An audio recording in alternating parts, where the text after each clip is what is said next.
So let's summarize where we are in our bonus discussions. So we have some sort of abstract manifold. It could be n-dimensional. And we're not really thinking of it as sitting inside of anything. And it has a metric g. And so you think of this as given, right? Is like, for example, let's see here. So what's given?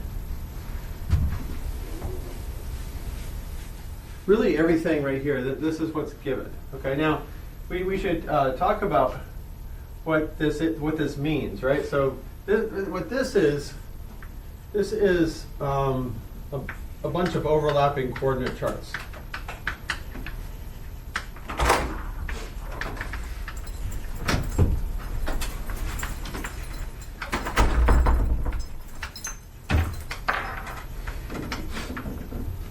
All right, and then this right here is the metric.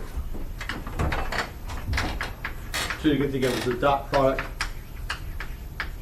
on those coordinate charts, such that where the coordinate charts overlap, you get the same answer. Okay, doesn't matter which coordinate chart you use to take the dot product. And so what this is what we're given. Think of that as given, and then what we compute.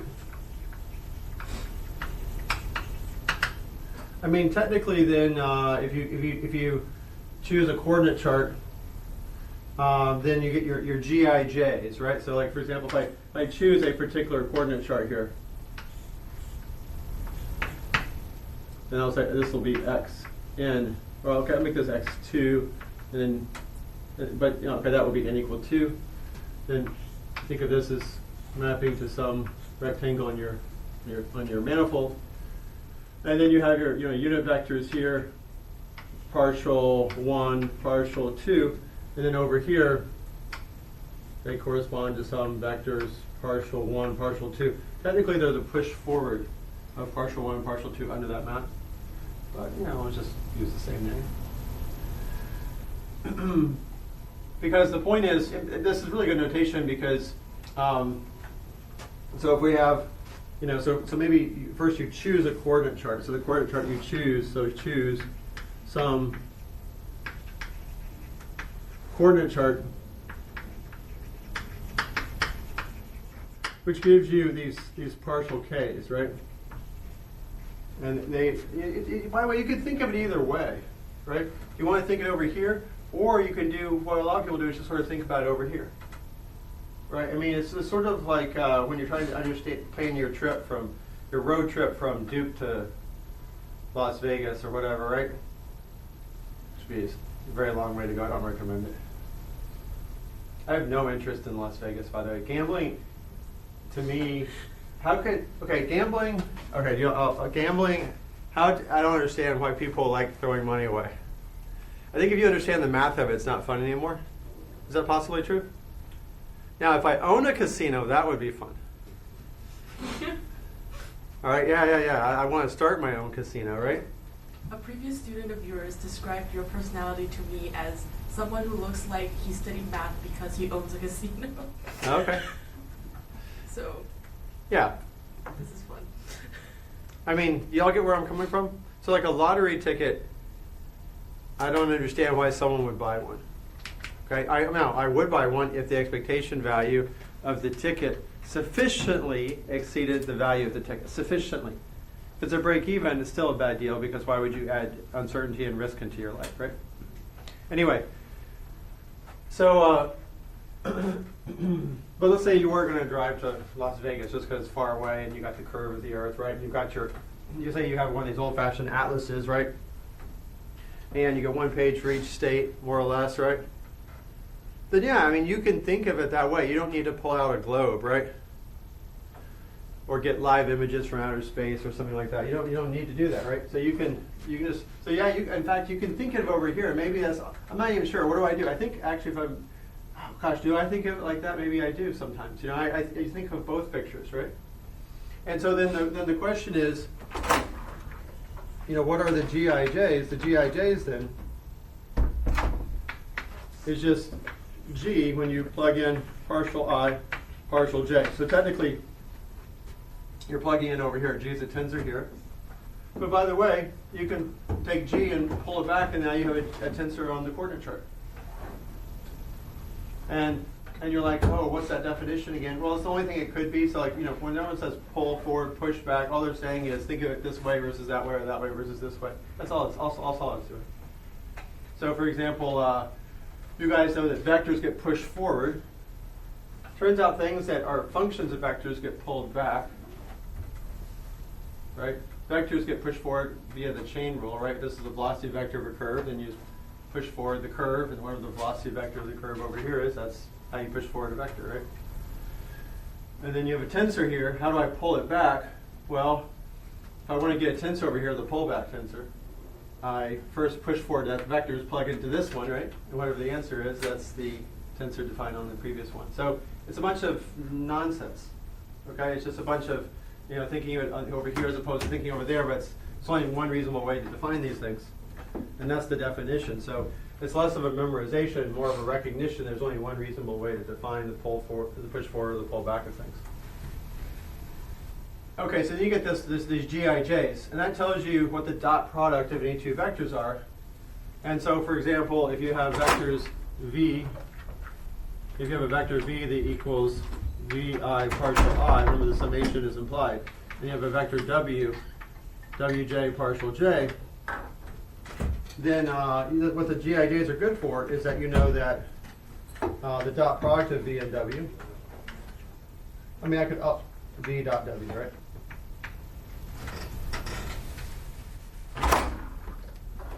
V dot w. I'll go down to remind you all of the notations. Okay, so if you know the dot product of v and w, which can be written at least three ways. Then remember that the v's can be expressed in terms of the coordinate chart vectors. And so when you plug in here and factor everything out, what you get then is vi, wj, gij. Which, by the way, is how a physicist would write down a dot product. They probably would never write any of this stuff, just write that. Which, by the way, is something very efficient about this notation, because when you write down the dot product, you're saying, well, dot product is effective. Well, what metric are you using? It's like, oh, I'm using the G metric here. And then someone else might wonder, like, well, what is V? What is W? Is this what kind of objects are they? Well, we know they're vector fields here because they have one raised index. Oh, it's a vector field, right? So there's something very efficient about this notation. Mathematicians don't tend to favor it as much because this notation requires a choice of a coordinate chart. So mathematicians tend to like to emphasize the things that don't depend on coordinate charts. In other words, they like to think about this picture here. Right, so in other words, it's G of V comma W is the way a mathematician thinks of it, is that picture. But then a physicist is doing everything over here and writes it like this. And here's the thing about it. A manifold is a bunch of overlapping coordinate charts. So that's the thing that's interesting, is that a manifold is a bunch of overlapping coordinate charts. So there is no definition of manifold without overlapping coordinate charts. But the key point is it doesn't matter which coordinate chart you use. You're going to get the same answer. All the coordinate charts are compatible with each other. Right? And then what else did we do?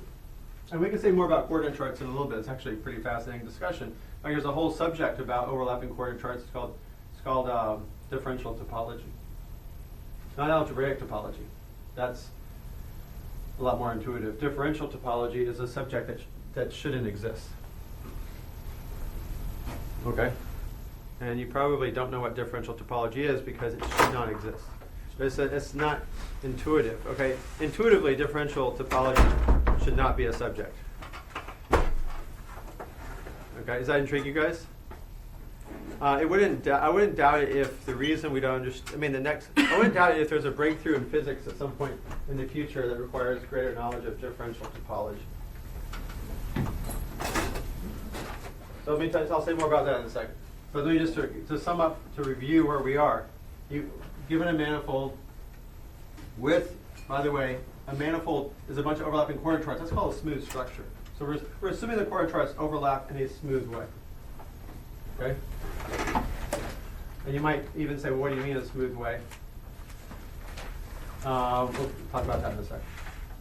So given a sort of bunch of smoothly overlapping corner charts in a metric, then we choose any corner chart. We get the GIJs representing the metric. That's think of as given. We know how to take dot products doing that. But then we want to know how to take the covariant derivative. We want to know, like, what is this? And so then what we figured out was that that question would be answered as long as we could figure out what this was all the time. Actually, sorry.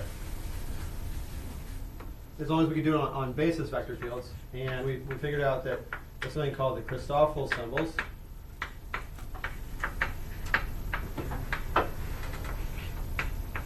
Right? And so we figured out that there is a connection, and it's given by these Christoffel symbols here. And the formula I wrote down at the end of last time is 1/2 G. I think I'm not sure if I just wrote it down. I didn't really explain it that well.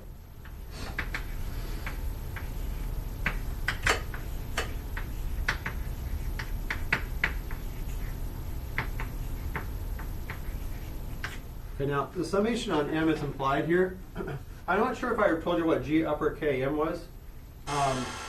So let's see here. I'll put it right here. G upper Ij. You take what you do is think of it as a matrix. What you do is you look at G lower Ij as a matrix, okay? And then take the inverse. Okay? So Gij has two indices. I can think of it as a matrix. Matrices have, so think of it as a matrix right there. You can take the inverse of a matrix. And then rho I column j, that's what Gij is. It's rho I column j of the inverse matrix for G. And the key property then is that, what's the key property? The key property is that Gij, Gjk, summation on j is implied, is equal to the identity matrix delta Ik. Okay, that's the key property you use over and over again. Okay. And where does this formula come from exactly? I could, well, maybe I'll show you real quick just to show you why that's useful. Is we already showed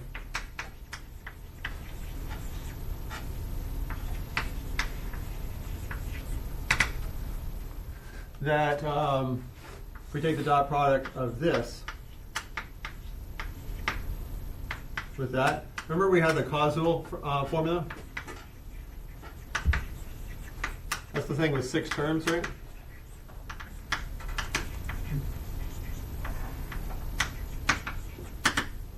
We actually computed this, and what we got was 1/2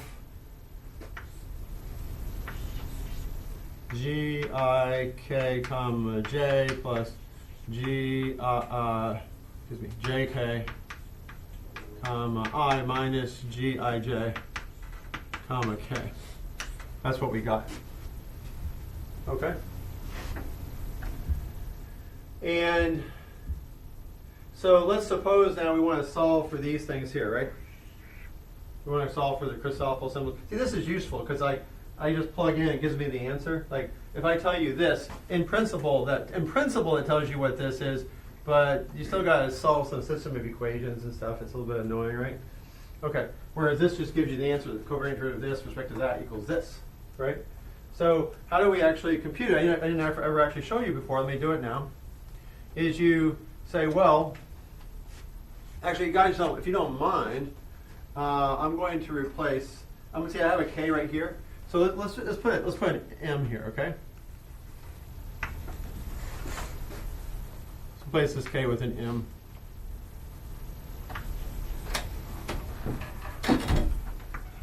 Okay, so wherever there was a k, I put an m. So that's what we computed already.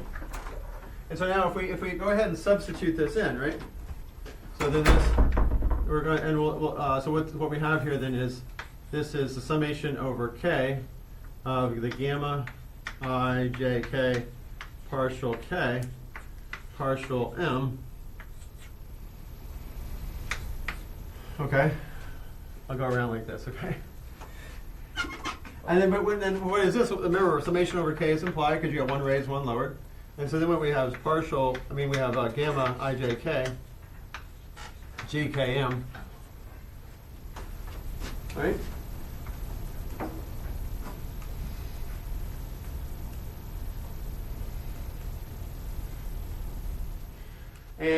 And so now you're starting to see where this is coming from. You're like, oh, okay, when I multiply by the G matrix, I get this stuff. So it's sort of, you're starting to see that, oh, the GIJKs, you got to multiply by the inverse matrix, right? Now the way I'm going to work this out exactly is now I'm going to multiply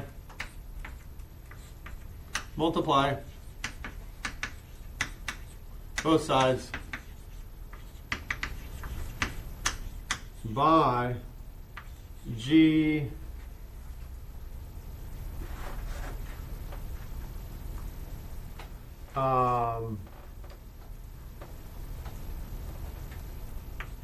ML, I think. Is that what I want to do? Yeah. Okay, I want to multiply by the inverse matrix, right? So you're summing over k. I can't. By the way, I couldn't put a k in there if I wanted to. You're already summing over k. K is used up. Okay, but the free variables here are I, j, and m. Okay, so there's only one free index here to multiply this matrix by, is the m. So I'm going to multiply by the inverse matrix. So start with the m and then come up with a new letter L. Okay, and so when you do that, you get that gamma I, j, k, g, k, m, g, m, l is equal to 1/2 g, m, l, g, I, m, j plus g, j, m, comma I minus g, I, j, comma m. Okay? But then remember the defining characteristic of this, when you raise indices, this is the inverse matrix, right? So the defining characteristic is that a matrix times its inverse is the identity, right? And you're summing on the m here. And so what this equals then is gamma I, j, k times delta k, l. Okay? That's just, by the way, remember what this is. This is the identity matrix. So this is equal to 1 or 0, right? It's 1 if I equals k, and it's 0 otherwise. Okay. So as a matrix, it's the diagonal. It's just 0 there works at 1. The diagonal is the identity matrix, right? But wait a second. Summation over k is implied, and these are almost all zeros, right? See, the summation over k is implied. I, j, and l are being held fixed, right? They're the things that are held fixed. You're summing over k. So this is 0 unless k equals l. So I can just ignore all these terms except for when k equals l, and this is 1. And so this is gamma I, j, l. Okay? And so therefore gamma I, j, l equals this. So this is the formula that was claimed actually. We have a formula for gamma I, j, l. Here we have I, j, k, but we're going to see a k replaces with an l. It's the same formula. Make sense? An example of a geometric calculation. You know, it's a super easy one, right? We're just about, you know, it actually is demonstrating the notation of what it means to have upper indices, it's the inverse matrix. Okay, so now actually we have derived this formula. We actually did every step. We used the Causyl formula to get here, and then we use the inverse matrix to get the rest of the formula. And then the other thing we did last week is, I'm just going to sign right here, is we actually looked at tensors, and we looked at the third derivative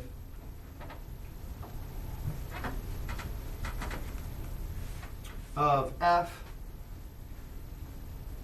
and we looked at anti-symmetrizing the first two slots of the third derivative of f, and we came with a definition of, and what we realized is we got a new tensor, and so the key thing to sort of walk away with is this Riemann-Kurcher tensor, w, x, y, z, which emerged naturally, at looking at the third derivative of f. And this is something that's 0 on flat space, otherwise not. And that is, you take this, it's based on this covariant derivative, this Levi-Civita covariant derivative, which came from the Causual formula and is computed with Christoffel symbols, right? Okay, and then everyone's got their little piece of their name in there somewhere, right? I find stuff like that annoying, actually. It's all the same thing. It's the connection, the covariant derivative. And so what it is you got this Lie bracket term. Remember what Lie bracket is? You have two vector fields, and you look at the second derivative of a function, affect those two vector fields two different ways, right? Like the commutator of their first order directional derivatives in those directions, and that's a vector field. And let's see here. You look at this term.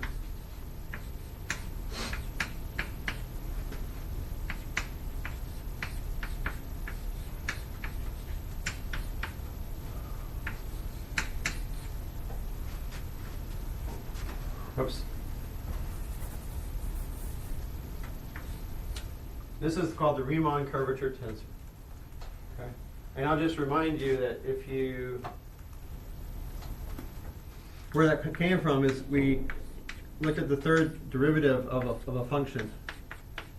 It's a 3 tensor, right? You know, the first derivative, you have one vector field. Second derivative is like a Hessian, you put in 2 vector fields. Third derivative is just the covariant derivative of the second derivative, right? This is a tensor, right? And we had to take tensor derivatives. So we were forced into these rather complicated formulas, but you're forced into it very naturally, right? And the point is that this was actually symmetric here, okay? Here it's symmetric. Why? Because the Hessian was symmetric in those two slots. And x is the directional derivative of the Hessian, if you like. But it's not symmetric here. Here it's not symmetric, okay? And when you switch those two, so I'll just say not. Not necessarily. How about not necessarily symmetric there?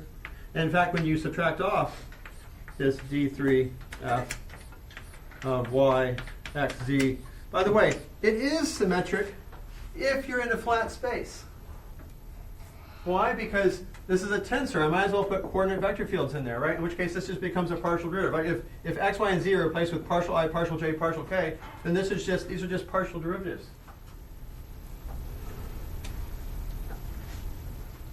And so for any let me point out that remember any vector field can represent as a sum of partial derivatives, right? And these v's just factor out because these are tensors, remarkably. And so whenever you plug in partial derivatives, you get 0, which you do in flat space because this is going to be 0, right? Partial derivatives commute in multivariable calculus. It's one thing you remember from multivariable calculus, right? So on a flat space, this is going to be 0. So you know that's like, oh, okay, I'm going to get something that's 0 in a flat space, but then you get a formula for this, and that formula you get is in fact just that thing, but where you plug in x, y, z, and the gradient of f. Whoops. And what was the gradient of f? The gradient of f has the property when you take the dot product with any vector v, that's the directional derivative of f. Okay, so that's the defining property. So whatever vector has that property. And it's the exercise to figure out what vector that is. Okay, I'll give you, I'm going to exercise, okay, if you want to. Exercise. It's a calculation very similar to this. You can show that the gradient of f is equal to, you ready for this? This is how a physicist would think of it. The physicist would say, wait a second. Obviously, it's got something to do with the partial derivatives of f, right? But think of that as df dxi. Okay, is that okay if I just put a subscript I for the partial derivative of f in the direction of I? And then we know it's a vector field, so there's going to be a bunch of j's there, right? These are your coordinate vector fields. But I have to have one raised index and one lowered index, right? It can't be any indices. Everything got a sum over everything. Oh, okay. The metric is sort of like the thing that's always there. So there you go. That's the gradient. And now you can see when you sum over I and sum over j, you got no indices lying around. So this is going to be just give me a vector.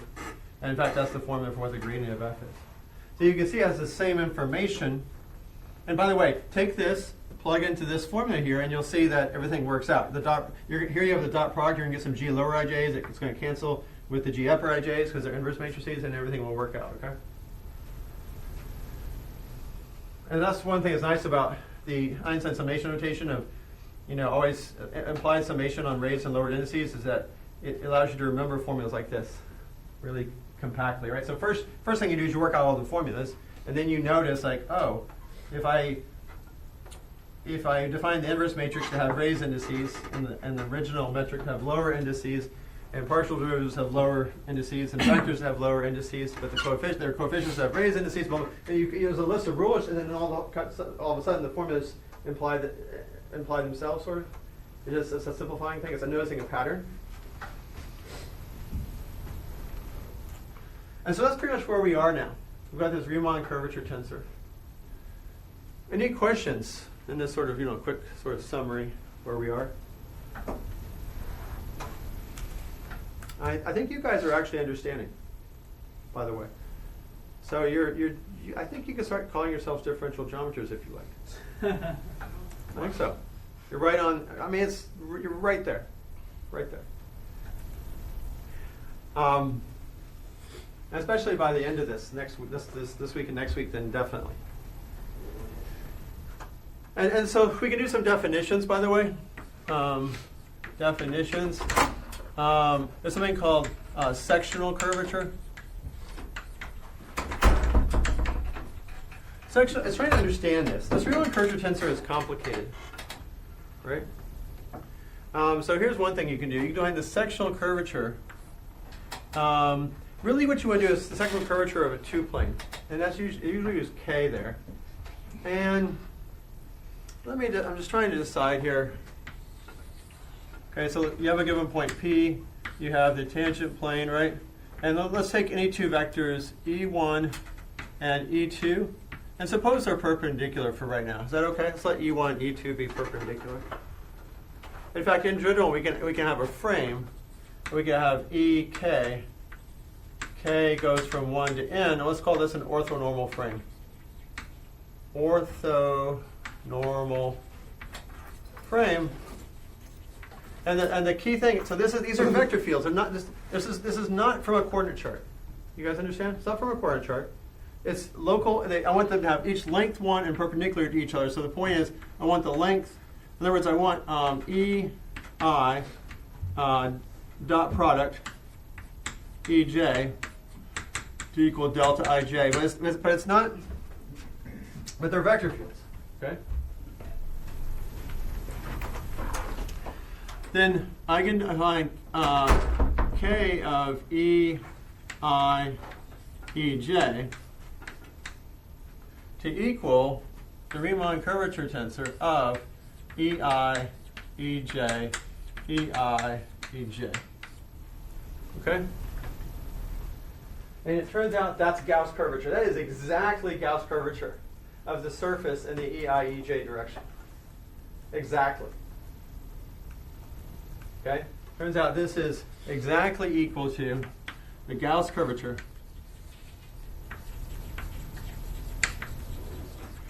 of the surface, let's call it Kij contained in M, in the EI EJ directions. I'm kind of being a little bit vague there.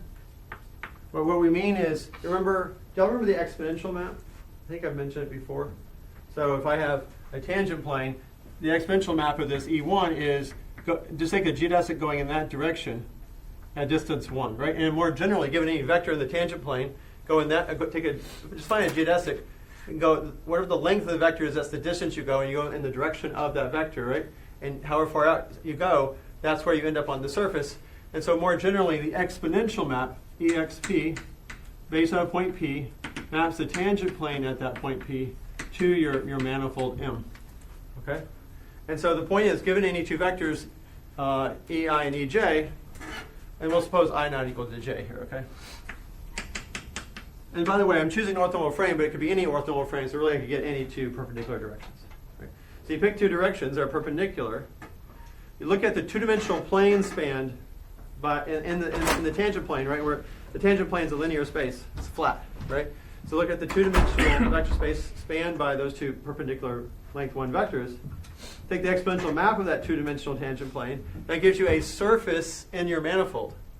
We'll call it Kij. Whatever the Gauss curvature of that is, that's what sectional curvature is. Right? Actually, this exercise, I mean, we could, trying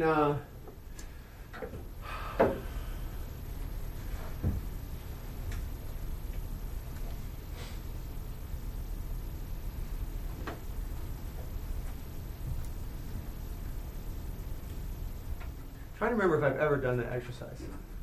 If I have, it was a very long time ago. Because sometimes you take people's word for things, but I mean, more or less, I mean, I do kind of have this sense that we all sort of, like, there's some things, it's certainly believable, right? I've done that exercise in various contexts, I mean, I probably have done it. But it's an exercise. So sorry, if this Yeah. is just equal to the Gauss curvature, Uh-huh. like why is it helpful to define sectional curvature? Is it like a generalization? What I'm doing is I'm making a connection to what we already understand, Okay. right?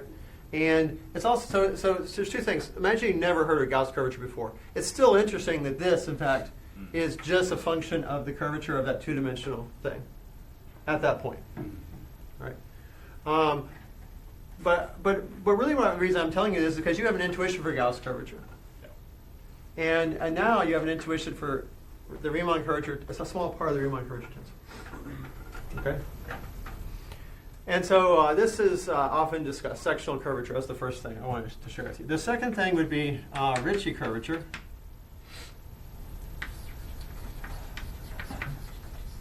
Now the Ricci curvature, sometimes I like to say RIC for Ricci curvature.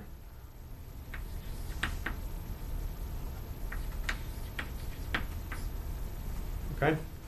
And I'll just, well, let's see here. I mean, let me just actually make this two general vectors. Sorry. Some people just use R, by the way. Okay, so to me that's just a little bit insane. All right, I want to say even most people just use R. I don't know. It's not. I mean, I'm exaggerating to say it's insane, right? But you know, the Ricci curvature is a 2 tensor.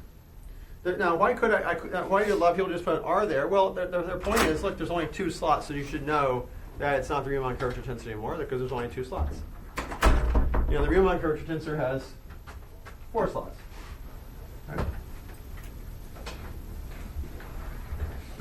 And so what is this? Well, it's the Riemann curvature tensor. By the way, sometimes I do RIEM for Riemann curvature tensor, but not really necessary. You caught me here doing it. And what you do is you have 4 slots, right, for the Riemann curvature tensor. And then what you do is you take the trace on the 2nd and 4th slots. Now here, notice that we can't use this Einstein summation notation, so we kind of need to say sum over k here. So k goes from 1 to n. And that's the trace. Okay, this is the definition of the trace. And we can call this the trace of the Riemann curvature tensor, either in the 2nd and 4th slots of VW. Okay. Now,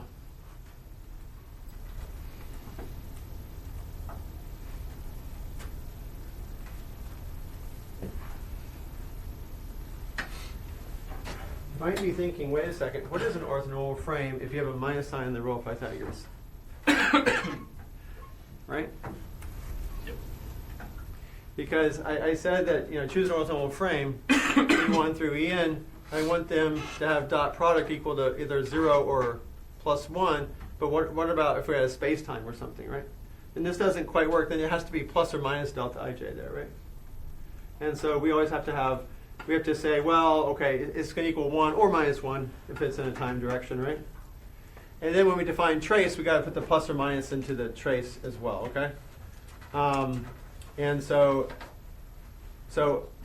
you'd actually have to put a minus sign here. So if you think of it kind of this way, is you put a minus sign on the delta 0, 0 for the time direction, then you have to put a minus sign here because these are not, the dot product doesn't equal 1, right? It equals -1, so you got to put the minus sign back there. And so this is thinking of traces this way is a little bit, it's a little confusing in that sense, right? So I could say this, oh, what I do is I do this times S sub I, and then I have to put an S sub I right here, or S sub K right here, okay?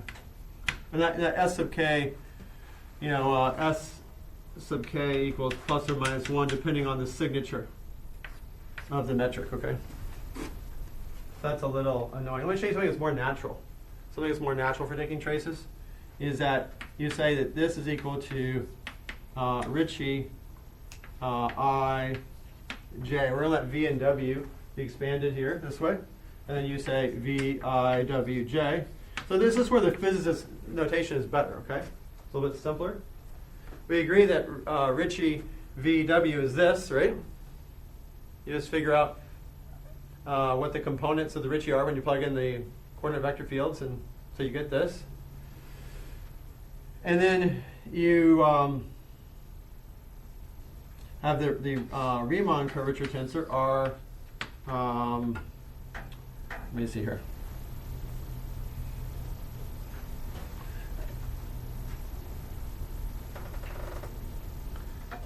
Let me choose my choice of indices differently. It doesn't really matter, okay? But let me do this term first. I'll be a little clearer.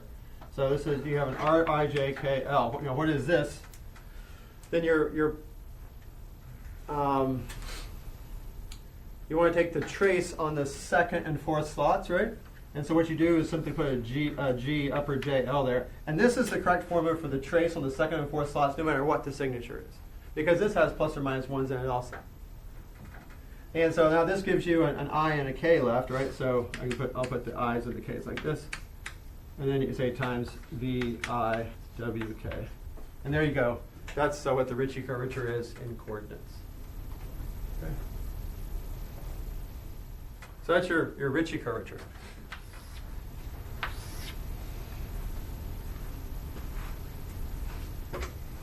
Okay, so where are we? Just reviewing what we've learned so far. Given a metric, you can compute the Christoffel symbols.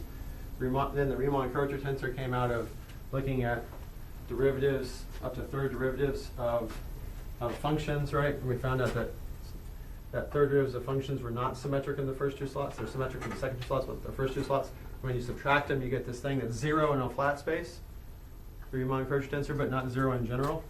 And so then that inspired this definition of the Riemann curvature tensor. And now we're going over various ways of understanding the Riemann curvature tensor, which is sectional curvature has this definition. It's a definition. And this is a definition here. Ritchie curvature is the trace. I'm taking a trace in the second and fourth slots. So trace.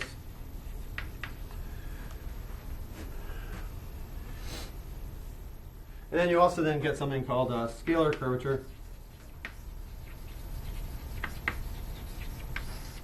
And the scalar curvature is the trace. Scalar curvature is equal to the trace of the Ritchie curvature. Okay, which is the full trace, right? You know, it's the trace of the Riemann curvature tensor, right? And so you're taking the trace in the second and fourth slots, so you're also taking the trace in the other two slots, which by this notation is 1 and 3, right? And so this is equal to the Riemann curvature tensor of EI,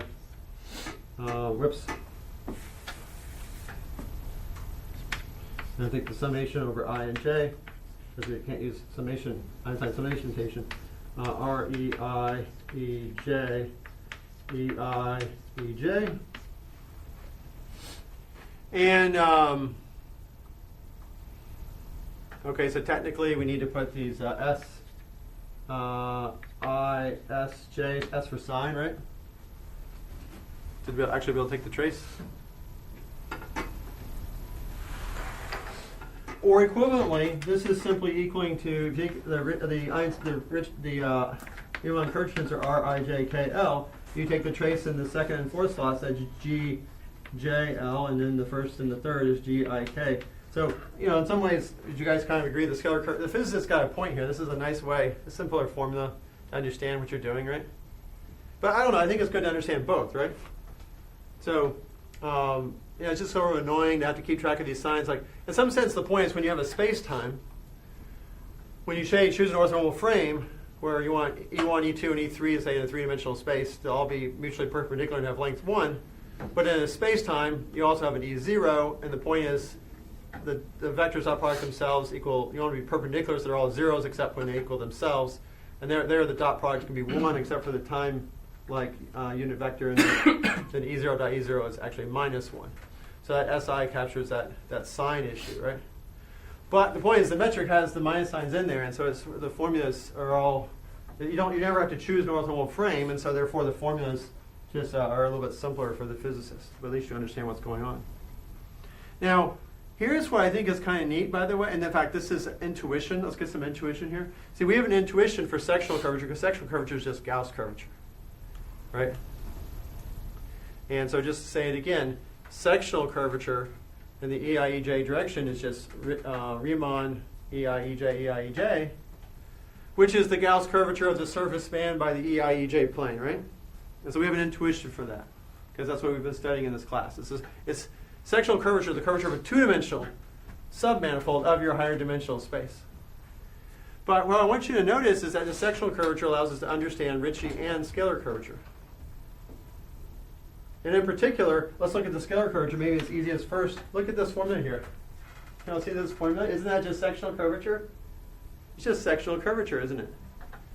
And so what we see then is this right here is equal to the summation over I and j. We have the SI, Sj, sure. Those are, in the case of positive definite manifolds, those are just both plus 1, so it doesn't do anything. And then we have the sectional curvature, right? In the EI, EJ direction. It's just the sum of sectional curvatures. Oh. So in other words, the scalar curvature, which is a number at each point, because you take a 4 tensor, take its trace, get a 2 tensor, take its trace, get a number. It's just the average, sometimes, except for you don't divide by anything, but it's the sum of all the sectional curvatures over basis vector fields. And by the way, it doesn't matter which basis vector fields you take. So another way to think of the scalar curvature is it's up to a constant multiple. It's sort of the average of all the sectional curvatures. In fact, here's what we can even say. We can say that the scalar curvature, let's go ahead and make it equal to an average. Can you guys still see that well enough? I mean, go ahead and move your C. That's at S equals there, if you can. If I want to make this in a genuine average, let's see here. I'm adding this up over. By the way, you all see that when I equals j, this is actually 0 because Riemann curvature tensor is 0 if you have the same entry there. So it's just really for I not equal to j, right? And if I equals j, it's 0 anyway, so I don't technically have to say I not equal to j, right? But you know that's not a sectional curvature of I equals j. So technically, it's n squared minus n terms there. It might be easier to use that for. True, but then it doesn't get captured on the video. So you're welcome. People who are not even here to thank me. All right, but thank you guys for suffering just a little bit for the video. They're completely ungrateful about it. How can we thank you one time? Yes. So why do we assume E1 and E2 are perpendicular? Just joking. Go ahead. Why do we assume E1 and E2 are perpendicular? Oh, it's an assumption. We're assuming that we have an orthonormal frame here. Because if they're not perpendicular, the formula for sectional curvature is just a little bit more complicated. Okay. You have to divide by some normalizing thing. Okay. It's you divide by, you know, it's just sort of a normalization thing. Gotcha. Yeah. Yeah. And so you can look that up. It's kind of standard, but I want to keep it kind of intuitive here. And so if we, by the way, so the number of summations we're doing of sectional curvatures here is n squared minus n.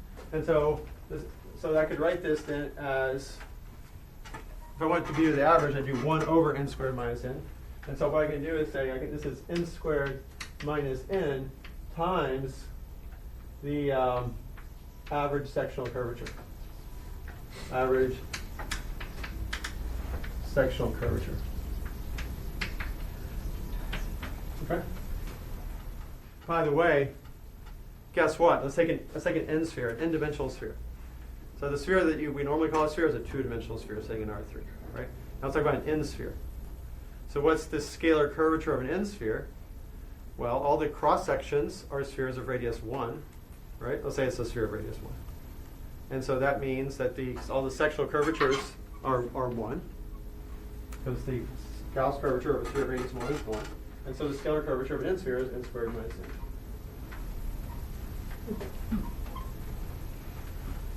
n. Okay. Okay. What's the scalar curvature of a? So the scalar curvature of an n-sphere, Sn, right, is equal to n squared minus n. The scalar curvature of a plane, call it Rn, that equals 0, right? Because all the cross sections are two-dimensional flat planes, right? They all have sectional curvature 0, and so it's going to be 0. Yes. Doesn't that imply that the scalar curvature of a circle is 0? I guess if you think of a circle as a one sphere. Well, two things. Yes, the scalar curvature of a circle is 0. But technically, it's not defined. Even better. I think the formula there. I noticed you're right. It gives you 0, right? Yeah. Okay. Is it defined? I guess technically it is defined because, certainly the Riemann curvature tensor is defined, right? But you'll see that this thing is always 0. Riemann curvature tensor is 0 for any one-dimensional, manifold, because it's I guess intrinsic curvature. Your orthonormal basis has one element, so it's just going to be Exactly. Yeah, because the I. Yeah. So it is 0. And the key point here is that to get intrinsic curvature, not extrinsic curvature, right? That would be like kappas and stuff like that, Yeah. right? We're talking about the radius of curvature and things like that, right? Kappa equals 1 over r, r is the radius of curvature, up to a sign. But to get intrinsic curvature, you have to have these two dimensions. And intrinsic curvature is fundamentally two-dimensional, and I just proved it, right? Because certainly for the scalar curvature, you see it's the average of the sectional curvatures, which is a two-dimensional concept. The sectional curvatures are all the Gauss curvatures of these submanifolds, right? Yeah. And so certainly scalar curvature, what we've proved, is now a two-dimensional. It's really based on a two-dimensional concept, Yeah. even in dimensions, which is wild, isn't it? It's kind of crazy. Yeah. Okay. Yeah, It's handy. It's like a paralyzed dimension. You need at least two. You need at least two dimensions, and even in higher dimensions, it really is a two-dimensional concept. Now, here's what's interesting, and I'm not inclined to prove this right now, but it turns out the whole Riemann curvature tensor is equal to a function of all those sectional curvatures. Okay, so in other words, turns out if you're just given K, EI, EJ, you can recover the entire Riemann curvature tensor from that information. So it turns out all the information of the Riemann curvature tensor is encoded in this sectional curvature. And that's an algebraic challenge problem. I'll tell you what, maybe I'll make it a challenge problem. Right? You can look it up in any textbook. Right? It's standard. So it looks like somehow now you're restricting, but this is true for any EI and any EJ. So it turns out that all of the information of the Riemann curvature tensor is encoded in that sectional curvature thing, which is just the Gauss curvature of surfaces along planes. So if you know the sectional curvature for, by the way, I think you need more than just the Kij's. Just to be clear, you need K of EI, EJ for any orthonormal frame, or K of V comma W for any V and W, which are mutually perpendicular and have length. So as long as you have a sectional curvature for any two orthonormal vectors, you can recover the Riemann curvature tensor. Interestingly enough, it's an algebraic exercise to show that. There's one other thing I want to point out is that what the Ricci curvature is. The Ricci curvature in the let's go E1 comma E1, okay? That equals, whoops, why did I put an equal sign there? Ricci curvature in the E1 direction is equal to, well, just let V and W each be E1. E1, y'all see that? That's the sectional curvature, isn't it? So the Ricci curvature in the E1 direction is just a summation over K of SK. Let's have K go from 2 to N, because otherwise it's 0 anyway, doesn't matter. Of the sectional curvature in the E1 EK direction.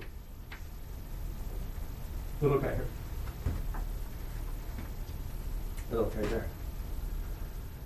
And so you see Ricci curvature is in an E1 direction is a bunch of sum of sectional curvatures.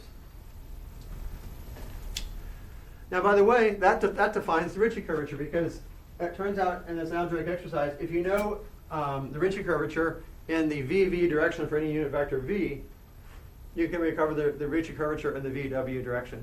It's called polarization, I think. Anyway, it's an algebraic manipulation. So it turns out you can. This has all the information of the Ricci curvature, and so it's just a sum of sectional curvatures as well. In fact, it's n-1 sums because you go from 2 to n. And so in particular, for a sphere, I could say that the Ricci curvature, let's say on a sphere Sn, in a unit, any unit direction E, right? That this is equal to n-1 times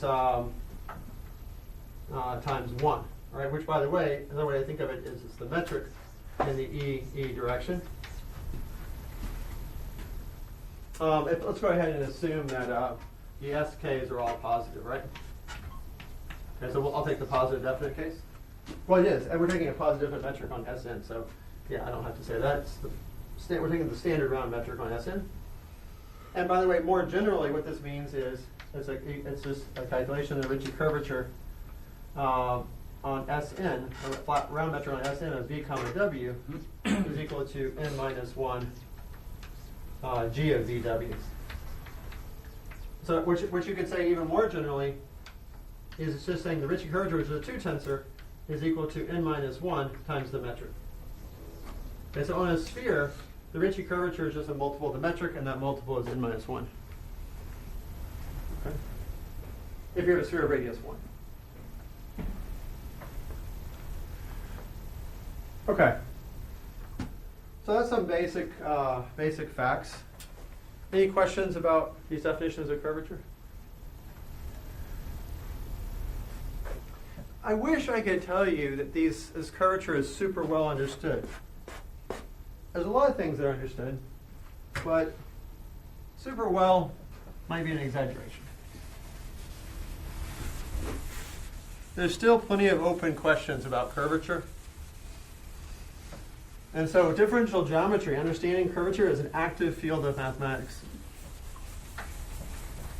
in 2024. More questions are getting solved every day. And eventually, it's possible that we'll run out of questions. I suppose it's possible. My grandfather was a mathematician. And back in his day, first of all, it's very hard to decipher his thesis. I can't really read it because the notation has changed so much. And also, I kind of tell it looks a little bit trivial.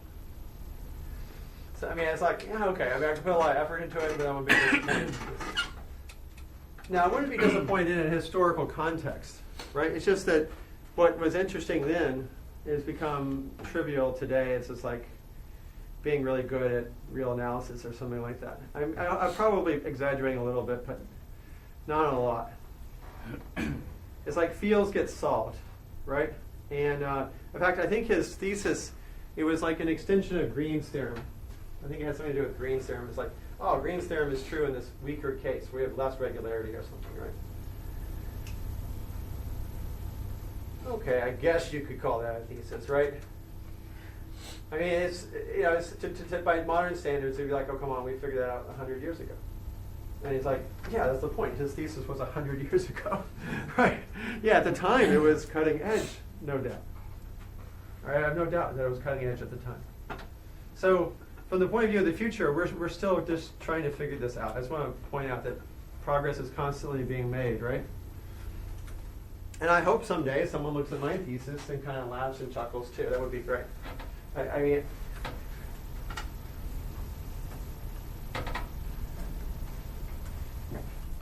So I've skipped some key facts about three-dimensional curvature tensor I should tell you. And one of them is symmetries. Okay, and I'm not going to prove this because of interest of time. It's in every standard textbook, okay? But the first is that it's anti-symmetric if you switch the first two.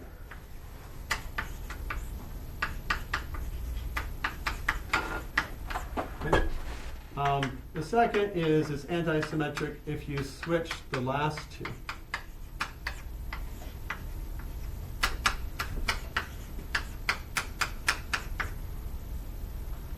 Oops. Guys, make sure I don't mess this up. I switched the first two there, right? Okay. And then I switch the last two. Okay? And by the way, the fact that when you switch the first two is obvious, right? If I switch W and X, you see how this term becomes that term becomes that term. This Lie bracket changes by a sign when you switch the two because it's a commutator.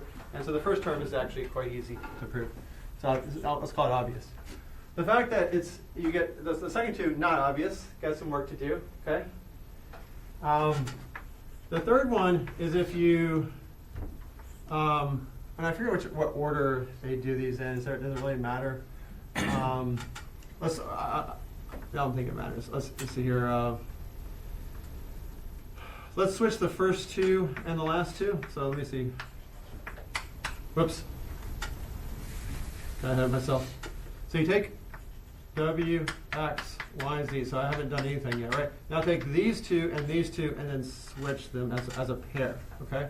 But that doesn't change anything. It's symmetric with respect to that. Okay? It doesn't do anything.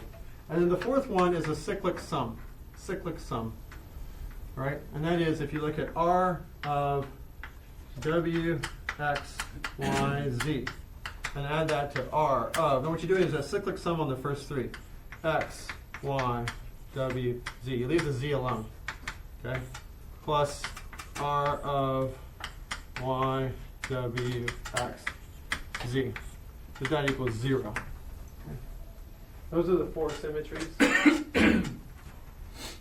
Of the Riemann curvature tensor. These are the four, sort of the initial symmetries. And then there's another one called the second Bianchi identity. The first Bianchi identity, I think, might be rule 4 here. But someone can check me on that. Second Bianchi identity. Let me also mention.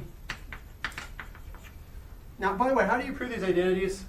Well, you have a formula, you plug it in, and you show you get 0 or it equals that or whatever. It's just properties of this formula, okay? It's a little bit like showing the divergence of the curl of a vector field is 0, or that the curl of the gradient of a function is 0. You guys remember that stuff from multivariable calculus? These are identities, right? Now, the second Bianchi identity, let me tell you what this is. It's really, really cool. Really cool. It's that if you take the Ricci curvature tensor, remember that's a 2 tensor? Then you take its divergence. Now what is the divergence? Remember I showed you guys how to take the covariant derivative, right?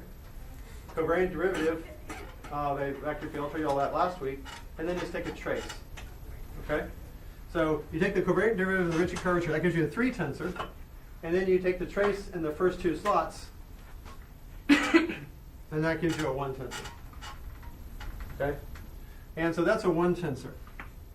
And then what you also could do is look at the scalar curvature, which is a number at each point. Now remember, which otherwise known as a function. Right? Scalar curvature is a number at each point, otherwise known as a function. How do we get a 1 tensor from a function? Well, you can just take the d of it. Right? So you take d of that, this is a 1 tensor. So you had 2 tensor, you take its covariant derivative, it's a 3 tensor. Take the trace of that to get the divergence of the original Ricci curvature. That's a 1 tensor. This is a 1 tensor. Turns out there's a factor of 2 in here somewhere.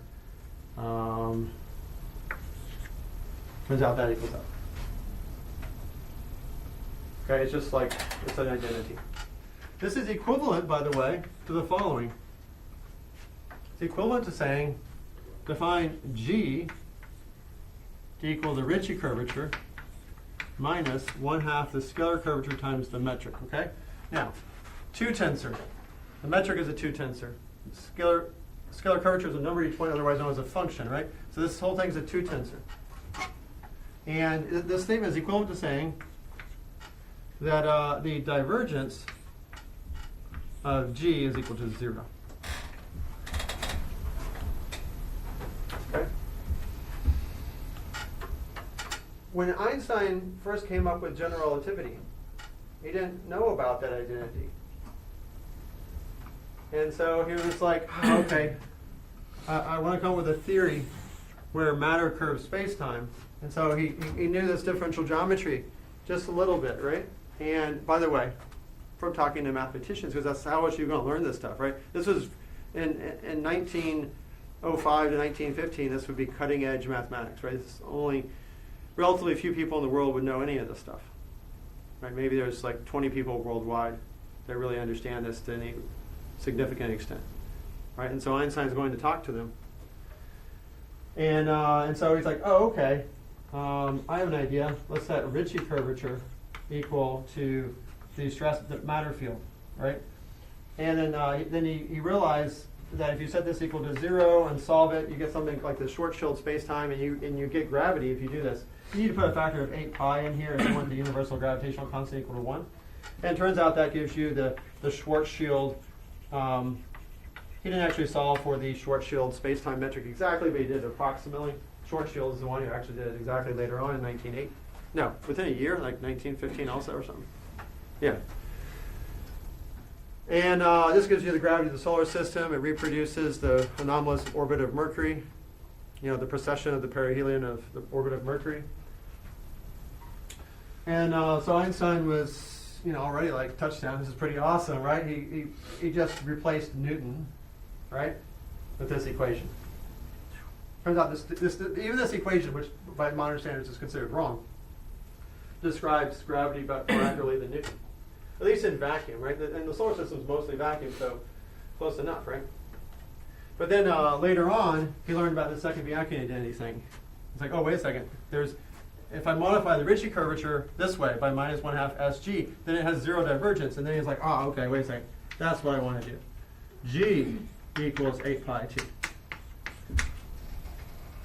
By the way, if you set this equal to 0, it still gives you Schwarzschild, okay? It turns out that if G equals 0, you can take the trace of the scalar curvature is 0, which means the Ricci is 0. And so it turns out the vacuum cases are the same. Right, so the second Bianchi identity is what inspired the ultimate version of general relativity. Then Einstein, as I told you guys before, went back to the mathematicians and he's like, okay, guys, stop keeping secrets from me. Are there any other curvature tensors that have 0 divergence? And by the way, why is he like that? Because if G has 0 divergence, that means T, since it equals G up to a factor, has 0 divergence too. That means the matter field has 0 divergence, which is can be interpreted as a local conservation of energy momentum. So it's like, okay, that's an observed physical fact. So I only want curvature tensors where you have 0 divergence. And so then went back to the mathematician and said, okay, are there any other curvature tensors that have 0 divergence? Turns out there's an infinite number of curvature tensors that have 0 divergence, literally infinite. And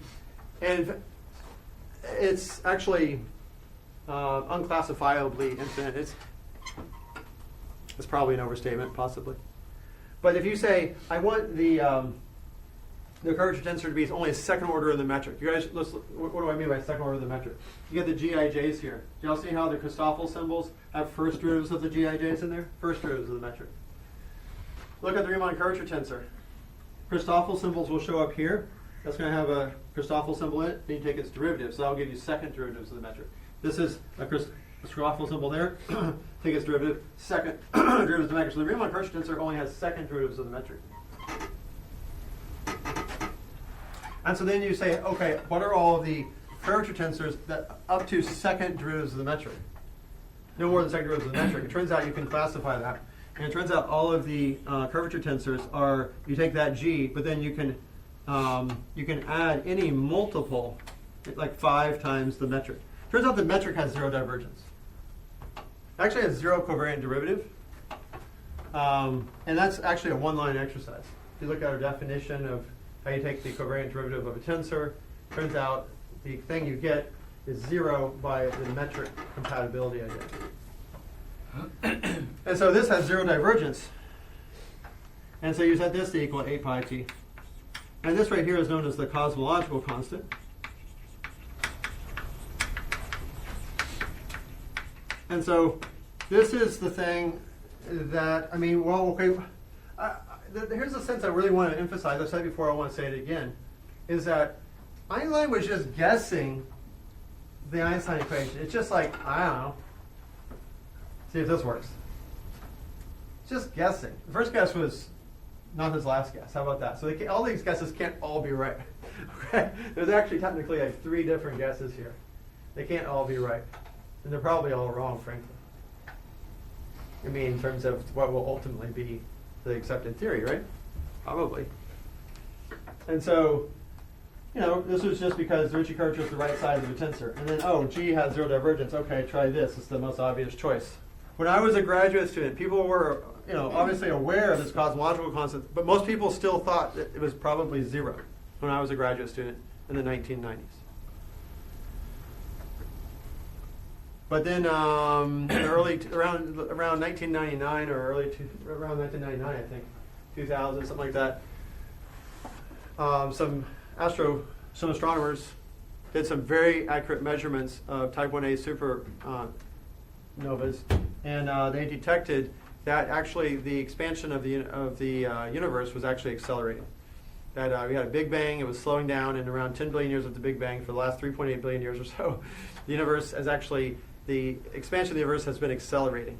And it was considered very surprising, but it's exactly what we predicted if this cosmological constant is not quite 0. It's just ever so slightly bigger than 0. Very, very close to 0, but slightly positive. This creates sort of an exponential growth of the accelerating universe for sufficiently large t. And that's been observed. So now the conventional wisdom is the cosmological constant is a real thing, and it's ever so slightly positive. Yes? This might be a little bit off topic, but how does a constant create acceleration? It's outside the realm of intuition, I would say, but it's a good question. I'm going to try to. One thing I will point out is that you can think of it as matter too. And by the way, physicists do that all the time. I think of it as a part of the curvature tensor. So let's call this the mathematician way of thinking about it. The physicist way of thinking about it, and by the way, mathematicians think of it like physicists think of it like mathematicians. Obviously there's no line, right? But the sort of the other more physical way of thinking of it is you write G equal 8 pi times t, where it's the original t, but then minus lambda over 8 pi, right? Times g. You guys see what I did? And so you just move it to the other side and think of it as matter. And when you do that, by the way, what does that term look like? Well, it's lambda over 8 pi, right? Times, now the metric, normally you think of the metric as minus 1, 1, 1, right? And local coordinates, right? And then all zeros here. You guys mind if I choose an orthonormal basis, right? A coordinate chart is a super nice coordinate chart at a point, right? I can represent it this way. But see that minus sign right there? That makes this a plus, and these all become minuses. And it turns out that that right there is matter density. So the matter density is positive. But then what is this right here? It turns out this is pressure. It's called pressure. And so and by the way, when you put it on the other side, instead of finding the cosmological constant, now we call this dark energy. So you can just think of it as this constant in the curvature tensor, or you can think of it as a matter field which has constant energy density. The matter density is this constant times that, with constant negative pressure everywhere. Now, people get freaked out by this idea of negative pressure. Because what the hell is negative pressure, right? If you go to the bottom of the ocean, that's positive pressure, right? We know what that is. But what's negative pressure, right? I mean, how can a gas have negative pressure? Answer is a gas can't have negative pressure. It's absurd, okay? So it's the same thing as negative pressure for a gas if a gas could have negative pressure. But it's not saying a gas can have negative pressure. You guys get the idea? So in other words, you can't think of it as a bunch of particles bouncing off each other. That's not what dark energy is, but nevertheless it has negative pressure in these terms. So it's just a mathematical thing. That negative pressure, you might say, is what causes the accelerating expansion of the universe. And just to be more graphical about that, what we're talking about is there was a Big Bang and the expansion of the universe. This is the size of the universe, as A of t. It was actually slowing down, which is, by the way, what your intuition would say, is that if we have an explosion, right, of positive matter density, it's exploding.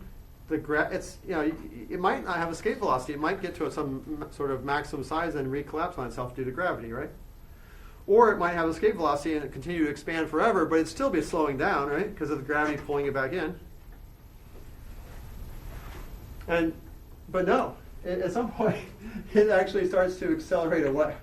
It's like, what? That's sort of anti-gravity. It's the exact opposite of what your intuition was expecting. And that switch in curvature from curving down to curving up happened around 10 billion years after the Big Bang. And currently we're at right 13.8 billion, right?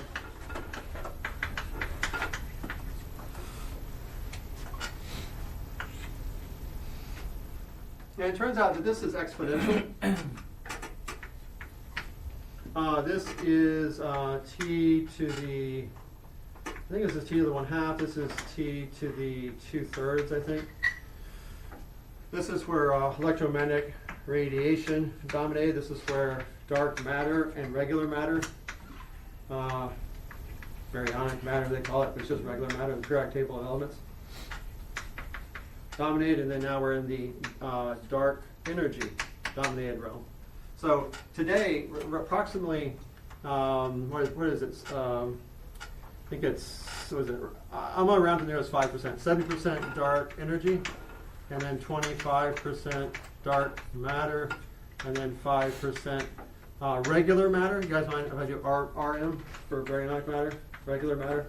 And then that, by the way, and then rounds down to 0 for the electromagnetic radiation. Like the universe is expanded, electromagnetic radiation is, like, what's the mass of the light in this room? Anyone, what fraction would you say it is? Like, you're like, what? Light has mass? Yes, it does. It actually has gravity too. And in fact, back in the early universe, it was most of the gravity. All right, that's how bright it was, and how powerful electromagnetic radiation was in the early universe, is that it was most of the energy density of the universe was in the form of electromagnetic radiation for around the first 50,000 years, by the way. So I don't know what that would be like exactly, but it's way brighter than the inside of the sun or whatever. I mean, it's like, even inside the sun, right, it's still mostly hydrogen and helium, right? Like, electromagnetic radiation is not, I don't think it's a significant component of the mass of the sun, right? Couldn't be, right? No. So the early universe, I don't really quite understand, but it's like if I had a flashlight and I turned it on and I shined it at you and knocked you over. Okay? So I don't really, it's hard for me to kind of compute what we're talking about. It's more like a lightsaber if I blow a hole through you, something like that. I don't know. Right? So the early universe was incredibly dense, incredibly hot. For 50,000 years, by the way, it was most of the mass of the universe, yes. How does radiation have mass? E equals mc squared. How does it not have mass? I mean, It's just sort of bouncing every direction. Like the way I kind of like think of it is it has gravity, right? It has gravity, it curves space-time. So it contributes. We're thinking about moving at the speed of light, but if you think about a given point and there's light going in every possible direction, the average momentum at that point is 0, even if each photon is going at the speed of light, right? So it has a collective, actually, matter density. So it's like this term in the stress energy tensor, the matter density term, it's not even momentum density, right, is quite large and significant. And then it's a lot of positive pressure, so a lot of positive pressure there. So instead of -1, -1, -1, it's a third, a third, a third for electromagnetic radiation, which is sort of a maximum pressure. It's like the pressure, imagine you went to the bottom of the ocean, but all the water molecules were moving the speed of light. That kind of pressure. Like, it's a little bit hard for us to kind of imagine what we're talking about here, right? But it's, and so you might say, well, why is this? Just real quick. Electromagnetic radiation, if you take, you guys have heard that, if visible light is pleasant, but if you stretch it, if you increase the frequency, right? If you actually have higher frequency light, that gives you cancer. Like skin cancer at first, and then it just kills you instantly or whatever, right? I mean, it's just like, especially high frequency of light, right, is extremely dangerous, right? But then low frequencies, that's radio waves, that's completely harmless, right? So what we call the cosmic microwave background radiation is very long wavelength, harmless stuff. And when they look up into the sky, we just see blackness. But if you could see in the microwave realm, you would see light everywhere. And it's the cosmic microwave background radiation. And that's the afterglow of the Big Bang. By the way, whenever anyone want to ask you, how do you know the Big Bang happens? Because you can see it. You literally look through a telescope and you see it, okay? This is, I'm only exaggerating slightly. Literally, you can see back to around 200,000 years after the Big Bang. You can see the afterglow of the Big Bang. And it's called the cosmic microwave background radiation. And the universe has expanded a lot in the meantime. And so that low frequency cosmic microwave background radiation was super high frequency, short wavelength, very energetic radiation early in the universe. And so, but as the universe expanded, the wavelengths got longer, it became more and more irrelevant. And so the electromagnetic radiation went down, down, down to where now it's like negligible. And it turns out dark matter and baryonic matter stay the same. Dark energy is the opposite of electromagnetic radiation. As the universe gets bigger, its density never changes. You'll see that the matter density is a constant. It was the same in the early universe as it is now. So if the universe gets twice as big, the density stays the same. You now have twice as much dark energy as you had before. And so the amount of dark energy in the universe is always going up, proportional to the size of the universe. So it started out negligible, and now it's 70% of the mass of the universe. And in the very, very distant future, it'll be 99.9999% of the mass of the universe, as it just sort of dominates more and more and more. Okay, see you guys next time. We've got 3 more lectures. So we'll start getting some really fun topics next time. I hope you guys enjoyed this sort of introduction to the semi-Riemannian geometry.